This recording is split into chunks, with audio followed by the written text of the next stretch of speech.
کہ نواز شریف کی تقریر پر پابندی اور ان کے خلاف غداری اور بغاوت کے مقدمے کو عوام نے اچھی نظروں سے نہیں دیکھا.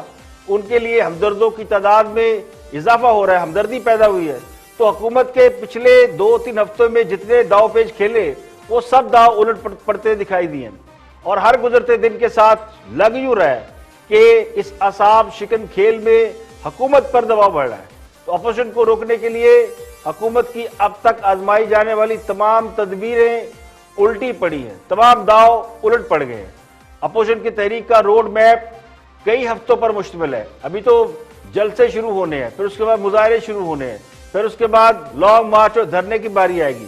لیکن ابتدائی راؤنڈ میں ہی لگتا ہے کہ اپوزیشن پہلے راؤنڈ میں کامیاب ہو چکی ہے، کیونکہ یہ اعصاب کا کھیل ہے اور جس کے اعصاب مضبوط ہوں گے وہ یہ بازی جیت سکتا ہے.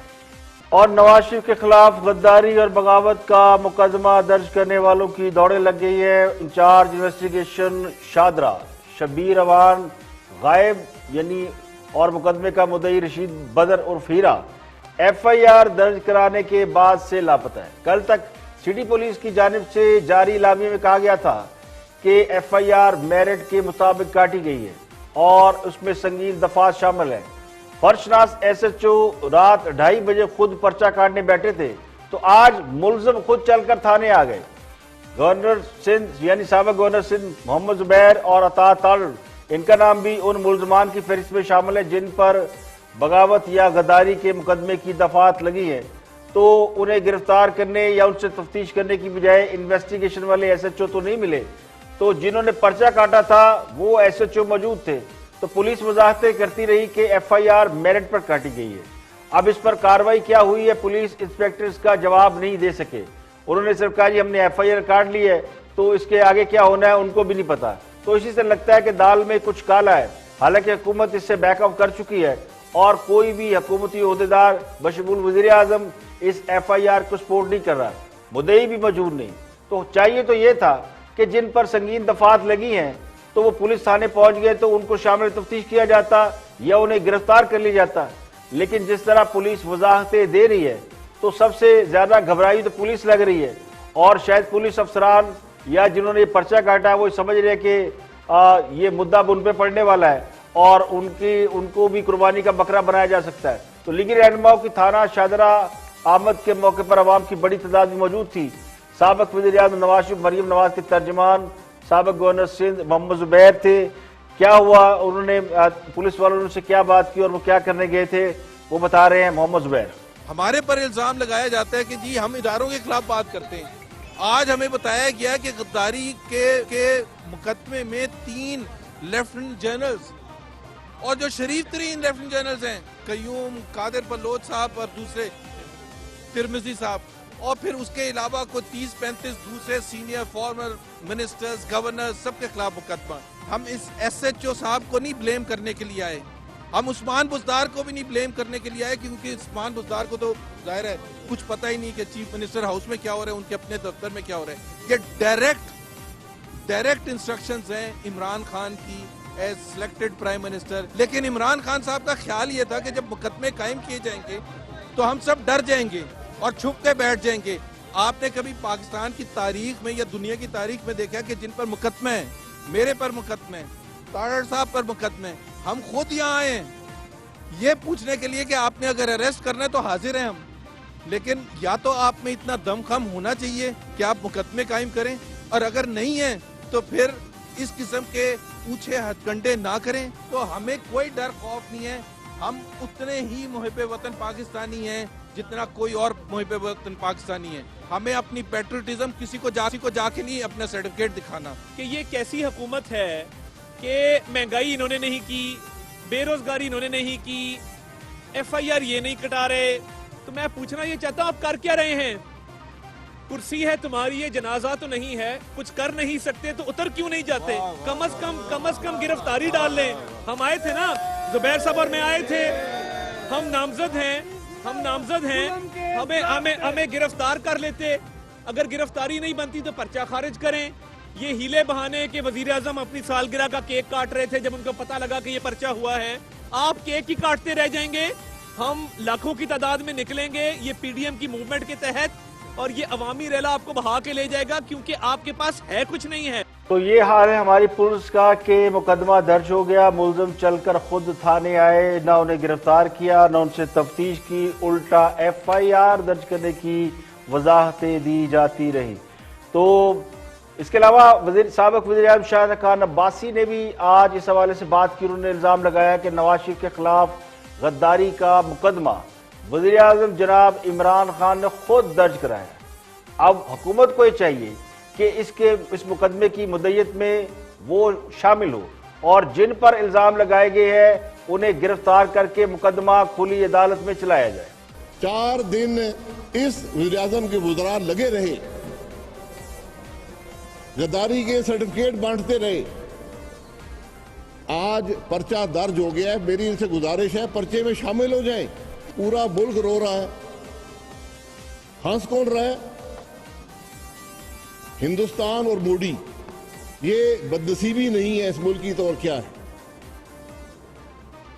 میں پوچھنا چاہتا ہوں یہ حب الوطنی کا سرٹیفکیٹ کہاں سے ملتا ہے تاکہ میں بھی اپلائی کروں. آج کوئی وزیر عوام کی تکلیف کی بات نہیں کرتا, عوام کی مشکل کی بات نہیں کرتا, پاکستان کے مسائل کی بات نہیں کرتا, صرف غداری کے الزام لگانے پر. اور اب وہ بھی منہ بند ہو گئے. میرا ان کو چیلنج ہے, باہر نکلیں, ایف آئی آر میں شامل ہوں, ملزمان کو گرفتار کریں اور پرچہ اور کیس چلائیں عوام کے سامنے کھلی عدالت میں. یہ سب باتیں اس بات کی دلیل ہیں کہ شاہدرہ کا پرچہ بھی عمران خان نے درج کرایا. اب 100 نفی کرے, اس کے وزراء 100 کہانیاں بنائیں, اس سب کے پیچھے عمران خان ہے. ہم اس کو چیلنج کرتے ہیں. اب سیاسی مقابلے آپ نے عدالتوں میں لڑنے ہیں, آپ نے پرچے بنا کے لڑنے ہیں. کیا ان باتوں سے پاکستان کی عوام کی تکلیف دور ہوگی؟ اس کا جواب دے دیں کہ کون سی تکلیف دور ہوگی. جتنا مذاق پاکستان کا آج اڑ رہا ہے پوری دنیا میں, ہندوستان کے اخبارات اور ٹی وی بھرے ہوئے ہیں, یہاں کسی کو شرم نہیں ہے. تو یہ وقت آ گیا ہے کہ ایک سابق وزیر اعظم پر غداری کے الزام میں ایف آئی آر کاٹ دی گئی ہے. آزاد کشمیر کے وزیر اعظم پر تقریر سننے کے جرم میں غداری کی دفعات لگا دی گئی ہیں. اور ملک کا ایک اور سابق وزیر اعظم یہ سوال کر رہا ہے, یہ پوچھ رہا ہے کہ حب الوطنی کے سرٹیفکیٹ کہاں سے ملتے ہیں تاکہ وہ بھی اپنی حب الوطنی ثابت کر سکیں. تو یہ ایک بہت سیریس معاملہ ہے کہ ہم نے اس ملک کے حکمرانوں کو غدار اور بھارتی ایجنٹ ثابت کر کے دنیا کو یہ بتا دیا ہے کہ ہم کتنے احمق اور اندر سے کتنے کھوکھلے ہیں.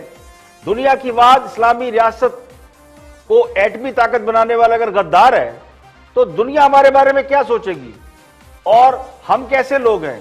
یعنی میں عوام کی بات کر رہا ہوں جو پہلے ووٹ دے کر حکمران بناتے ہیں اور پھر انہیں غداری اور دشمن ملکوں کا ایجنٹ قرار دے کر اپنے اداروں پر اپنے ووٹ کا مذاق اڑاتے ہیں. اور ماشاءاللہ ہمارے ادارے جن کا پوری دنیا میں بڑا نام ہے, ٹاپ موسٹ ادارے ہیں, انٹیلیجنس ادارے, ان کو بھی یہ نہیں پتا کہ ہم پر دشمن ملکوں کے ایجنٹ حکمرانی کرتے رہے. تو سیانے صحیح کہتے ہیں, بندر کے ہاتھ میں جب اسرا آتا ہے تو وہ سب سے پہلے اپنی ہی گردن کاٹنے چل پڑتا ہے. یہاں پہ لیں گے ایک بریک, اور بریک کے بعد واپس آئیں گے اور بھی اہم موضوعات شامل ہیں. ہمارے ساتھ رہیے گا, بریک کے بعد حاضر ہوتے ہیں.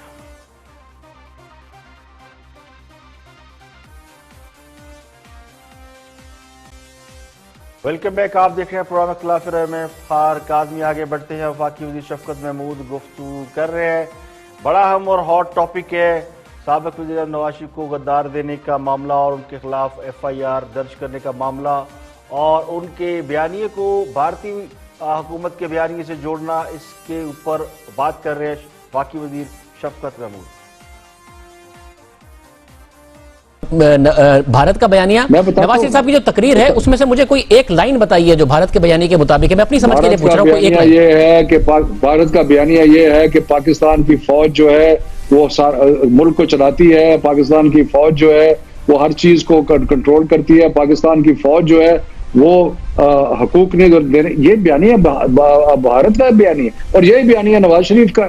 یہ بیانیہ تو عمران خان کا بھی ماضی میں رہا ہے. تو پھر عمران خان بھی ماضی میں بھارت کا بیانیہ دیتے تھے، یہ بیانیہ تو عمران خان کا بھی رہا ہے ماضی میں۔ کبھی بھی ایسا عمران خان کا بالکل کبھی ایسا بیانیہ نہیں رہا۔ یہ مجھے آپ ذرا بتائیں کہ یہ جس قسم کی باتیں نواز شریف کر رہے ہیں یہ عمران خان نے کبھی نہیں کی۔ شفیق صاحب آپ تو بھارتی میڈیا کا کہہ رہے ہیں، میں بھارتی میڈیا کے بھارت کے اندر بیٹھ کر، بھارت کے ٹی وی پر بیٹھ کر وزیر اعظم کہہ چکے ہیں کہ اسٹیبلشمنٹ ہی الیکشن جتواتی ہے، اسٹیبلشمنٹ کے خلاف تو کوئی الیکشن جیت ہی نہیں سکتا۔ دیکھیں بات یہ ہے کہ ایوولوشن ہوتی ہے۔ اگر پہلے تو بات یہ ہے کہ مجھے آپ ذرا وہ کلپ سنائیے جس میں عمران خان نے یہ الفاظ کہے۔ اسٹیبلشمنٹ کے خلاف آج تک پاکستان میں کوئی الیکشن نہیں جیت سکا۔ جب اسٹیبلشمنٹ ایک پارٹی کے ساتھ کھڑی ہو جاتی ہے، آج تک ہماری تاریخ میں اس کو کوئی عمران خان صاحب جو بات کر رہے ہیں وہ ایک مختلف حالات کی بات کر رہے ہیں۔ اس وقت پاکستان میں اللہ تعالیٰ کے فضل و کرم سے آئین کی حکومت ہے۔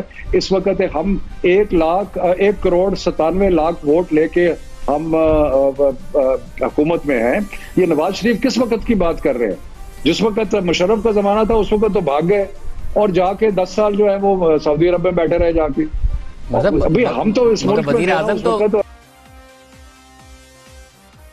نواز شریف کے بیانیے کو بھارتی بیانیہ قرار دینا لگتا یوں ہے حکومت کو لینے کے دینے پڑ گئے۔ اب جن کو یہ نہیں معلوم کہ خان صاحب ماضی میں اپنی اسٹیبلشمنٹ کے بارے میں کیا رائے رکھتے تھے، اب آج انہیں بھی یہ معلوم ہو گیا ہوگا کہ خان صاحب اس معاملے میں بھی ایک بہت بڑا یو ٹرن لے چکے ہیں۔ اور شاید اس کی وجہ یہ ہے، شاید نہیں بلکہ یقینی طور پہ اس کی وجہ یہ کہ اب وہ وزیر اعظم بن چکے ہیں، تو وفاقی وزیر شفقت محمود کا یہ موقف کے وقت کے ساتھ ساتھ خان صاحب بدل گئے ہیں۔ یہی بات جب کسی اور کے حوالے سے کہی جاتی ہے اور نواز شریف کے حوالے سے کہی جاتی ہے کہ سیاست میں ان کا نظریہ اور بیانیہ وہ نہیں جو ابتدائی چند برسوں میں تھا، اور نواز شریف اور اپوزیشن نے بہت کچھ سیکھ لیا ہے، تو اس کو حکمران جماعت کا کوئی بندہ نہیں مانتا۔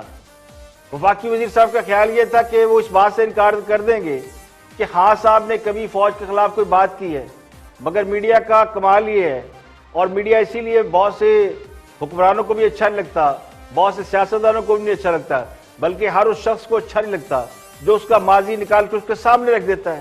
اب یہ اس میں میڈیا کا کوئی قصور نہیں، یہ میڈیم ہی ایسا ہے جو آپ کی میموری کو ریکال کر دیتا ہے، وہ نہ بھولتا ہے نہ بھولنے دیتا ہے۔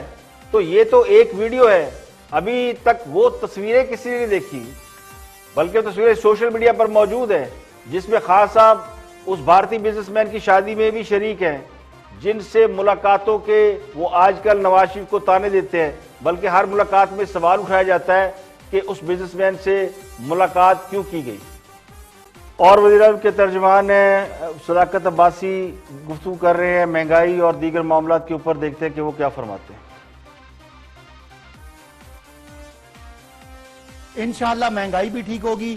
یہ گندم کا ہمارے ہاں اس دفعہ فصل کم ہوئی، بارشیں غلط ٹائم پہ ہوگی، 20 لاکھ ٹن گندم کی کم پروڈکشن ہوئی ہے، گندم امپورٹ ہو رہی ہے، انشاءاللہ آٹا بھی سستا کریں گے۔ اور ان پاکستانیوں نے جس نے مسلم لیگ نون اور پیپلز پارٹی کی کرپشن سے تنگ آ کے ہمیں ووٹ دیا، کبھی ان کو مایوس نہیں کریں گے۔ انشاءاللہ سیاسی میدان پہ بھی ان کو یہ خاندانوں کی موروثیت سے نجات دلائیں گے، اور انشاءاللہ مہنگائی، بے روزگاری اور ملک میں جو نظام ہے وہ بھی انشاءاللہ اچھا دیں گے۔ بہت اچھی بات ہے۔ صداقت صاحب اب ذرا کوئی ڈیٹ دے دے کہ یہ مہنگائی کب کنٹرول ہونا شروع ہو جائے گی؟ یہ جو نون لیگ نے جو کرپشن کی ہے یا جو کچھ بھی کیا ہے، حکومت نہیں صحیح طرح چلائی، یہ سر اس کے اثر کب ختم ہوں گے جا کے تاکہ لوگوں کو یہ خوشخبری ملے؟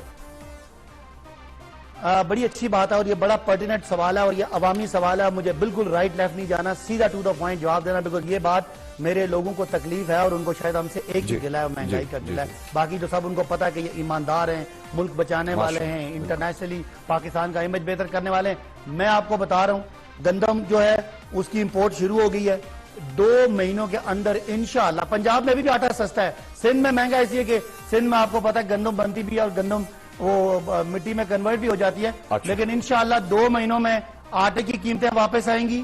انشاءاللہ جنوری سے پہلے چینی کی قیمتیں بھی واپس آئیں گی، واپس مطلب نیچے آئیں گی، اور انشاءاللہ میں آپ کو یہ دعویٰ کرتا ہوں اگلی جو سرمائی ہے اس میں انشاءاللہ انفلیشن بھی ہم اس کو سنگل ڈیجٹ لے کے آئیں گے۔ ہمیں پتہ ہے ہمارے ووٹر کو، ہمارے لوگوں کو اس کی بڑی تکلیف۔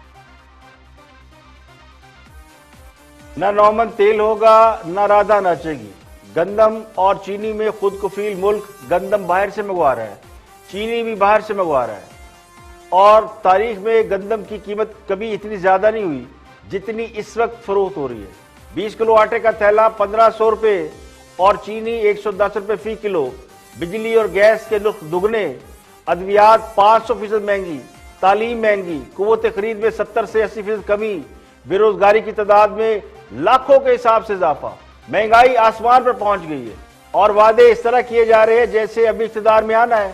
تو کوئی ان کو یہ بتائے کہ 2.5 سال سے آپ اقتدار میں ہیں اور ایک بھی وعدہ ایسا نہیں جس کے بارے میں یہ دعویٰ کیا جا سکے کہ یہ وعدہ پورا کر دیا گیا ہے۔ پہلے 90 دن میں کایا پلٹنا تھی، وہ نہ پلٹ سکے، پھر مثبت خبروں کے ساتھ 6 ماہ مانگے، پھر کرونا کی آڑ میں چھپ گئے، اور اب پھر ٹرک کی نئی بتیاں، اور مہنگائی کیسے کم ہوگی جبکہ اس کے میکینزم کا علم نہیں۔ تو اصل مسئلہ تو یہ ہے کہ جنہوں نے مہنگائی کم کرنی ہے انہیں یہ علم ہی نہیں کہ مہنگائی کنٹرول کیسے ہوتی ہے، اس میں کمی کیسے لائی جا سکتی ہے۔ تو مسئلہ یہی ہے، جب عوام مہنگائی کا رونا روتے ہیں تو حکومت اپوزیشن یا نواز شریف کی تصویر دکھانا شروع کر دیتی ہے، اور مینجمنٹ کا عالم یہ ہے کہ جو ملک یعنی پاکستان خوراک میں خود کفیل ملک ہے اور اس ملک کے عوام آٹے اور چینی کو ترس رہے ہیں، تو صورتحال یہی رہی تو خدا نہ خواستہ ایک وقت یہ بھی آ سکتا ہے کہ ہم فاقوں پر آ جائیں اور یہ یہی کہتے رہیں گے کہ کر دیں گے، ہو جائے گا، ہونے والا ہے، اور اس کی گردان کرتے کرتے اپنے 5 سال پورے کر کے چلتے بڑھیں گے۔ اور کالم نگار، تجزیہ نگار اور سینئر جرنلسٹ حسن نثار گفتگو کر رہے ہیں سارے معاملے کے اوپر، دیکھتے کہ وہ کیا فرماتے ہیں۔ یہ عالمیہ کیوں ہے کہ ہم لوگ تاریخ سے سیکھتے کیوں نہیں ہیں؟ ٹھیک ہے اگر پچھلوں نے کیا تو اب سدھار لیں اس کو۔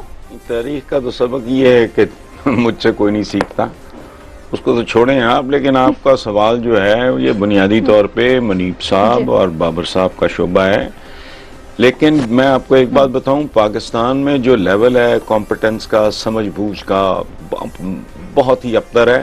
مجھے قطعاً حیرت نہیں ہوگی اگر مجھے کوئی کل یہ بتائے کہ تھانے کو، ایس ایچ او کو، وہ جو محرر شرر ہوتا ہے اس کو علم ہی نہیں تھا کہ یہ پرچہ کٹ بھی سکتا ہے یا نہیں، اس نے جوش جذبات میں یا وہ شاہ سے زیادہ شاہ کا وفادار ہونے کے چکر میں اس نے کاٹ دیا۔ اس ملک کا حال کوئی نہیں ہے ویسے، وہ جہاں پائلٹس نکل آئے بغیر لائسنس، وہ کیا بغیر جو بھی تھا وہ، وہاں کیا آپ اتنے قانون دانی جو ہے پتہ نہیں، آئی ڈونٹ نو کون ڈنگر بیٹھا ہوگا، اس نے کاٹ کوٹ دی ہوگی کہ بھی حکومت ہے ان کی تو کاٹ دو بس۔ بہرحال یہ سوال منیب صاحب اور بابر صاحب کا ہے۔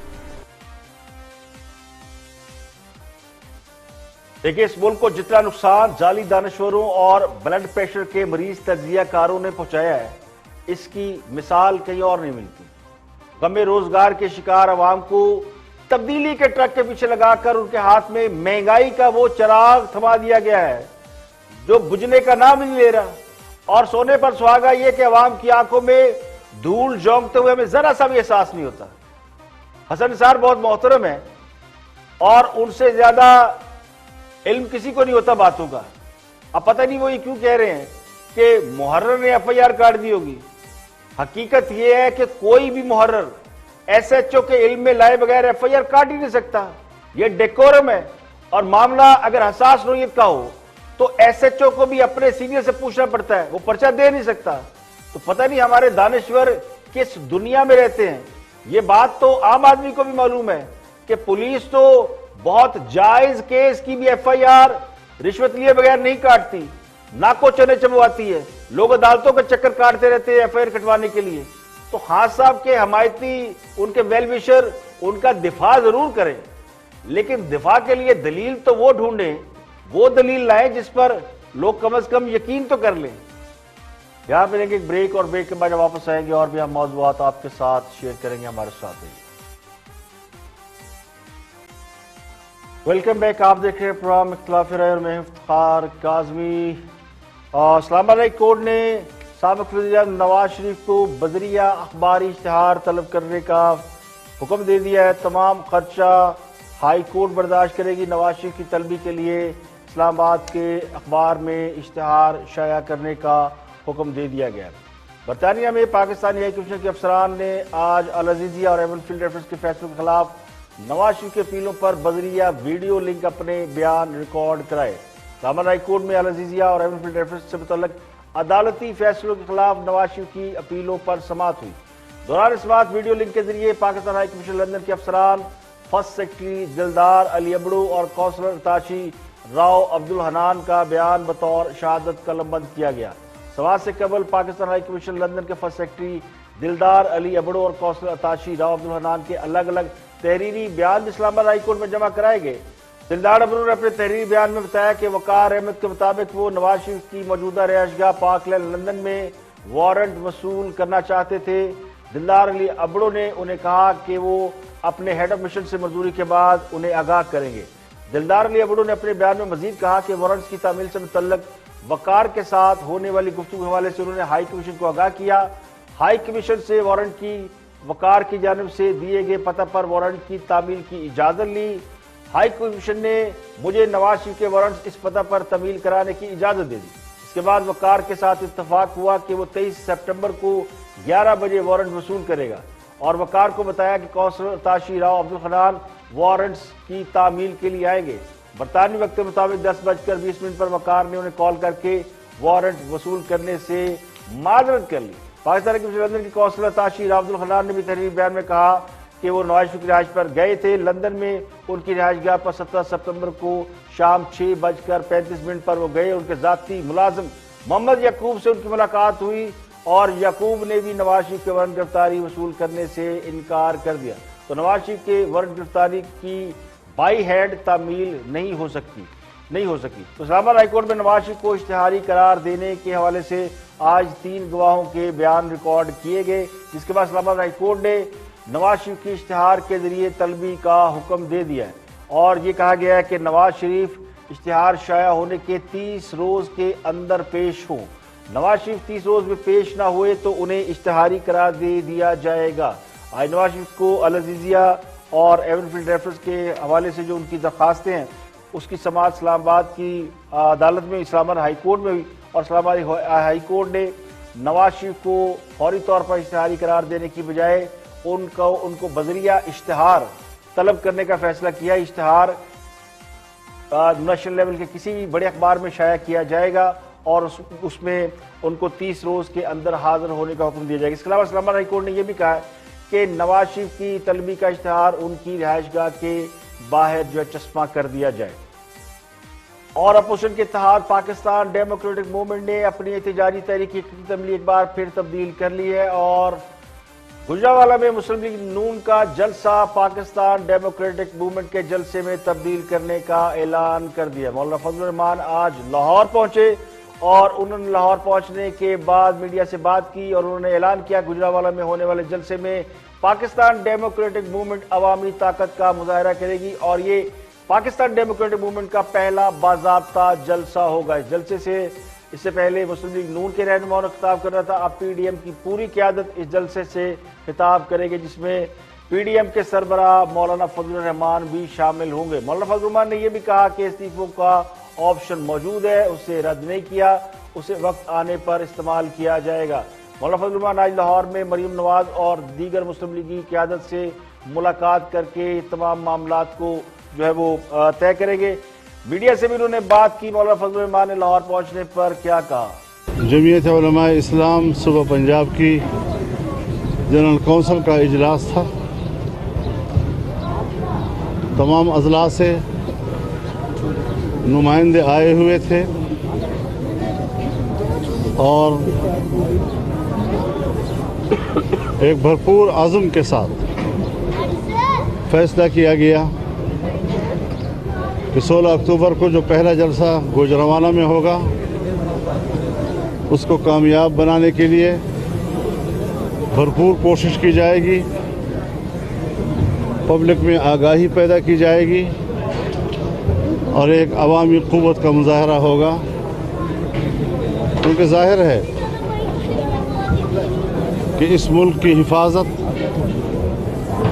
اس ملک کی معاشی ترقی، اس ملک میں عوام کی خوشحالی، یہ ایک ایسا ہمارا ہدف ہے کہ ان حالات میں جب موجودہ حکومت ناجائز بھی ہو، نااہل اور نالائق بھی ہو،